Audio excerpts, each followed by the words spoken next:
इसलिए वेदों में, पुराणों में, शास्त्रों में सर्वत्र मूर्ति पूजा के प्रमाण हैं। शास्त्रों में लिखा है कि भगवान की 4 भुजाएं हैं, तो चित्रकारों ने 4 भुजाएं बना दी। ठीक है, समझ गया।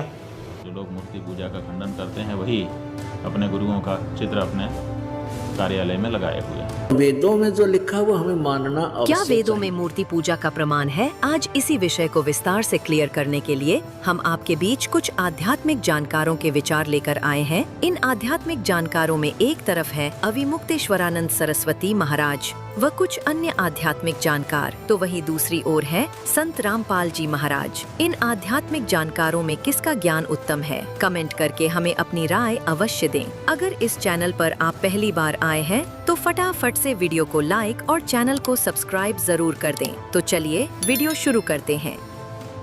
गाजीपुर उत्तर प्रदेश से सौरभ सूर्यवंशी जी, आपका प्रश्न हमारे सामने आया। आप कह रहे हैं कि क्या वेदों में मूर्ति की पूजा का प्रमाण है? देखिए, ये तो बहुत बड़ी बहस है। 100 साल से, जब से आर्य समाज की स्थापना हुई है, तब से हिंदू समाज में ये बहस चल रही है। आज तक जो आर्य समाज के हमारे मानने वाले बंधु लोग हैं वो यही बात उठाते हैं बार बार कि वेदों में मूर्ति का पूजा का प्रमाण नहीं है, वेदों में मूर्ति पूजा का प्रमाण नहीं है, और रटते चले जा रहे हैं। और सनातनी लोग इसका 1000 बार उत्तर दे चुके हैं, लेकिन वो मानने को तैयार नहीं है। वो बस यही प्रश्न पूछते हैं। तो लगता है कि आपको भी ऐसे ही किसी व्यक्ति से मुलाकात हो गई है, साथ हो गया है, और इसीलिए इस तरह की बात आप पूछ रहे हैं। वेदों में मूर्ति पूजा का विधान क्यों नहीं है? नमः शंभवाय च मयो भवाय च नमः शंकराय च महेश्वराय च शिवाय च शिवतराय च नमः कपर्दिने च विप्तुकेशाय, ये सब क्या है? मूर्ति का ही तो वर्णन है। विष्णोरराटमसि विष्णोः स्तुप्तेस्थो विष्णोर्ध्रुवसि वैष्णवमसि विष्णवेत्वा, ये क्या है? सब जगह भगवान की मूर्ति ही तो बताई गई है। इदम विष्णुर्विचक्रमे त्रेधा निदधे पदम, ये जो विष्णु जो है उन्होंने विचक्रम कर दिया। त्रेधा निदधे पदम, 3 बार पैर रखा और धरती आकाश को नाप लिया। एक वामन स्वरूप नहीं है तो और क्या है? भगवान का त्रिविक्रम स्वरूप। तो ये जो स्वरूप बताए जाते हैं कि आपकी आँख ऐसी है, आपकी नाक ऐसी है, आपका कान ऐसा है, ये किस चीज़ का बताया जाता है? मूर्ति का ही तो बताया जाता है। तो इसलिए वेदों में मूर्ति क्यों नहीं है?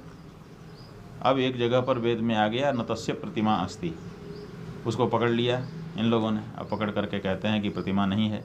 प्रतिमा का मतलब तुम्हारे जैसा कोई दूसरा नहीं है, तुम अद्वितीय हो, अप्रतिम हो, ये कहने की आवश्यकता है। जो वेद कहना चाह रहा है उसको आप पीछे करके प्रतिमा शब्द को पकड़ करके लोगों को वर्गला रहे हैं। ये ठीक नहीं है।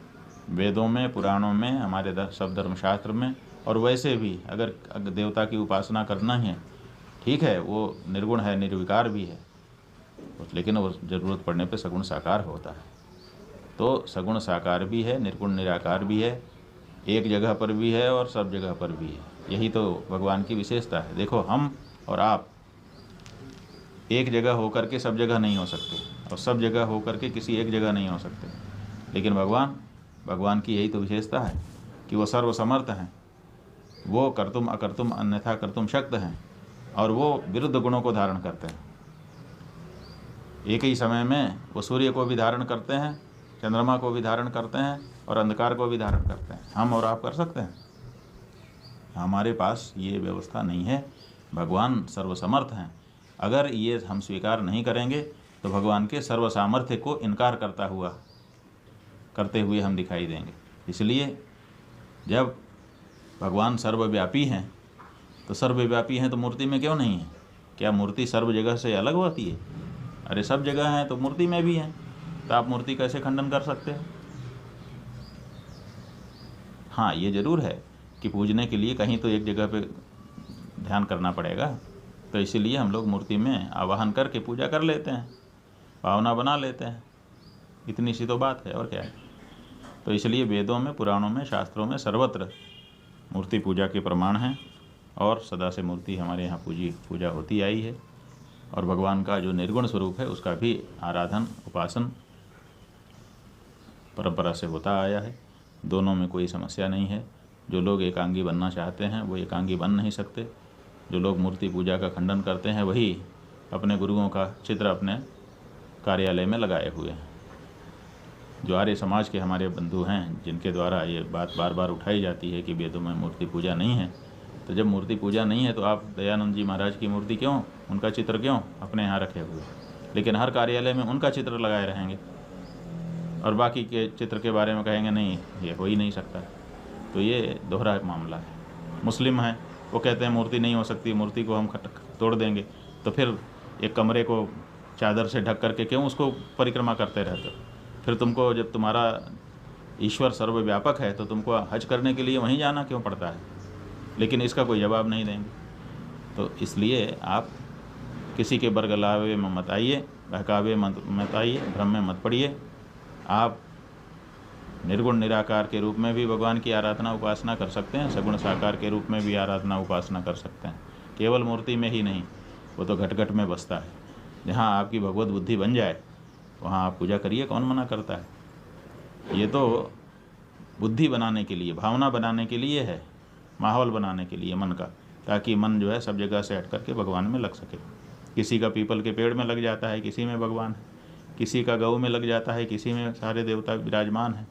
किसी का गंगा नदी में लग जाता है, वहीं पूजा का आरती करने लगता है।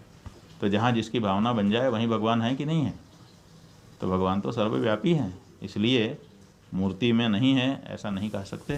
सर्वव्यापी हैं तो मूर्ति में भी हैं और सब में हैं। भगवान को सबसे पहले किसने देखा और उनका प्रथम चित्र कब और किसने बनाया? अर्चना जी, भगवान को किसने देखा? अब हम कैसे कहें हमने तो नहीं देखा। देखो, भागवत के अनुसार ब्रह्मा जी ने सबसे पहले भगवान का दर्शन किया। ब्रह्मा जी भगवान के नाभि कमल से प्रकट हुए और ब्रह्मा जी ने भगवान का अपने अंतःकरण में दर्शन किया, तब किया, उसके बाद भगवान प्रकट हुए। अब आपने पूछा है कि चित्र कैसे, चूंकि आप जिस तरफ का इशारा आपका है मैं वहीं पहुंचता हूं सीधा कि चित्र कैसे बने। तो ये जो चित्र बनाए गए हैं यह हमारे शास्त्रों में भगवान के स्वरूप का जो वर्णन है उसके आधार पर बनाए गए हैं। शास्त्रों में लिखा है कि भगवान की 4 भुजाएं हैं, तो चित्रकारों ने 4 भुजाएं बना दी। उसमें लिखा है कि भगवान शंख चक्र गदा पद्म धारण करते हैं, तो हाथ में वो धारण करा दिया। पीतांबर पहनते हैं, ऐसे हंसते हैं, ऐसे चलते हैं। तो पुराणों में, शास्त्रों में भगवान का जैसा वर्णन है। अब आप कहेंगे कि वर्णन करने वाले ने कैसे देख लिया? तो हमारे महर्षियों ने भगवान को साक्षात्कार करके खूब उनके स्वरूप का दर्शन किया है। कितने भक्तों ने भगवान के स्वरूप का दर्शन किया है, साक्षात्कार किया है। वेद व्यास जैसे जो महापुरुष हैं उन्होंने तो खूब भगवान का दर्शन किया है, तो उन्होंने भगवान के स्वरूप का प्रतिपादन किया है। उसी अनुरूप भगवान के स्वरूप का वर्णन लिखा गया है और जैसा लिखा गया है वैसे ही चित्र आदि बनाए जाते हैं। दोस्तों, अभी आपने सुने इन सभी आध्यात्मिक जानकारों के विचार। आइए अब सुनते हैं संत रामपाल जी महाराज के आध्यात्मिक विचार।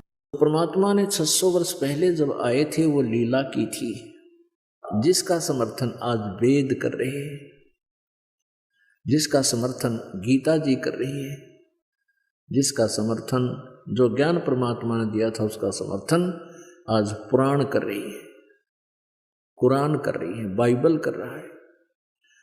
तो पुण्यात्माओं, आज हम अपने भगवान को पहचान लेंगे।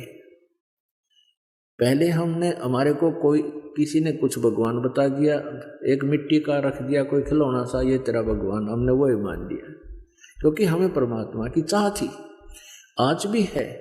अब जैसे मूर्ति रख दी भगवान की, श्री कृष्ण जी की, विष्णु जी की, तो हमने स्वीकार कर लिया। विष्णु जी के गुणगान उन्होंने सुनाए, हमें मान लिया। कहाँ से सुनाए उन्होंने विष्णु जी और ब्रह्मा शिव जी के गुणगान, गुण कहाँ से सुनाए? विष्णु पुराण से विष्णु जी के, शिव पुराण से शिव जी के। तो किसी ने बताया कि भगवान की मूर्ति है, इसी की पूजा से तेरा मोक्ष हो जाएगा, हमने वो भी शुरू कर दिया। तो ये भूल थी, ये गलत था। मूर्ति बुरी नहीं, मूर्ति की पूजा गलत है। मूर्ति का होना अनिवार्य है।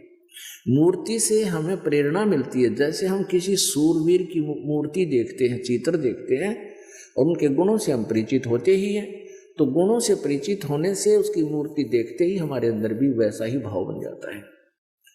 जैसे हम सेब की मूर्ति देखते हैं, आम का चित्र देखते हैं, आम की मूर्ति देखते हैं, तो हमारे अंदर उसके गुणों का ज्ञान होते ही उसको पाने की भी इच्छा बढ़ जाती है।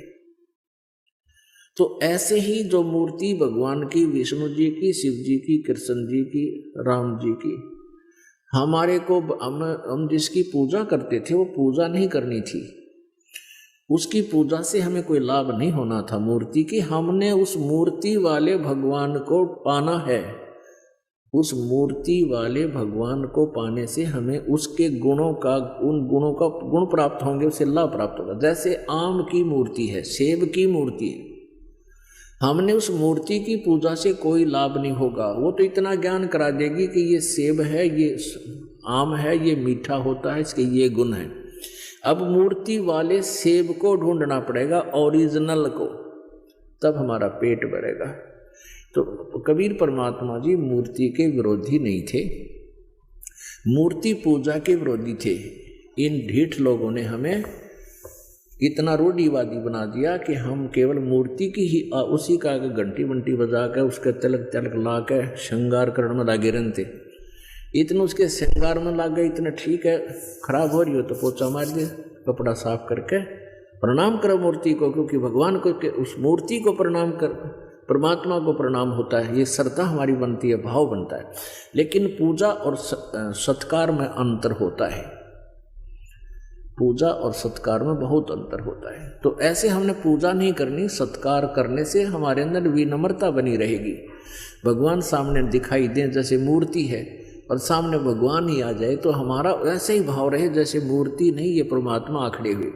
लेकिन लाभ मिलेगा भगवान से ही। वो मिलेगा कैसे परमात्मा, उसके पाने की वे ऑफ वर्शिप गीता जी में बहुत अच्छी वर्णित है। जैसे गीता जी अध्याय नंबर 8 के श्लोक नंबर 13 में कहा, गीता ज्ञानदाता ब्रह्म कहता है मेरी पूजा करनी है, मेरा केवल एक ओम मंत्र है, बस, नथिंग एल्स। और 8वें अध्याय के 3 श्लोक में जिस परम अक्षर ब्रह्म के बारे में बताया है उसकी पूजा करनी है, तो 17वें अध्याय के 23वें श्लोक में कहा कि ओम तत्सत इति निर्देश है ब्रह्म त्रिविध समर्थ है। उस परमात्मा के यानी परम अक्षर ब्रह्म के पाने का ओम तो सीधा ही क्लियर है, स्पष्ट है, और तत् और सत ये दोनों सांकेतिक गुप्त हैं। ये दास बताएगा, वास्तविक ये कोड वर्ड है। तो ओम और तत् ये 2 अक्षर मिलकर के सतनाम बन जाता है। ये सतनाम कोई जाप करने का नहीं है। और ये ओम ब्रह्म का जाप है, ये तत् सांकेतिक जो दास बताता है, जिसको सतनाम प्राप्त है उनको पता है। ये परब्रह्म का जाप है, यानी अक्षर पुरुष का जाप है। और सत ये परम अक्षर ब्रह्म का जाप है, यानी ये गुप्त है, ये कोड वर्ड है, ये दास बताएगा। हमने उस परमात्मा को पाना है, मूर्ति से कोई लाभ नहीं होगा। हमने उस परमात्मा को पाना है जिसकी हम खोज कर रहे हैं, जिससे हमें पूर्ण लाभ होगा। अब गीता ज्ञान दाता कहता है कि तू सर्व भाव से उस परमेश्वर की शरण में जा जिसकी कृपा से तू परम शांति और शाश्वत स्थान यानी सतलोक को प्राप्त होगा। हमारे को इन लोगों ने इतना भ्रमित कर दिया कि हमने किसी ने कुछ भी बता दिया, उसी को गॉड मान लिया और हम वहीं पर अपना जीवन बर्बाद करके चले गए। दोस्तों नमस्कार।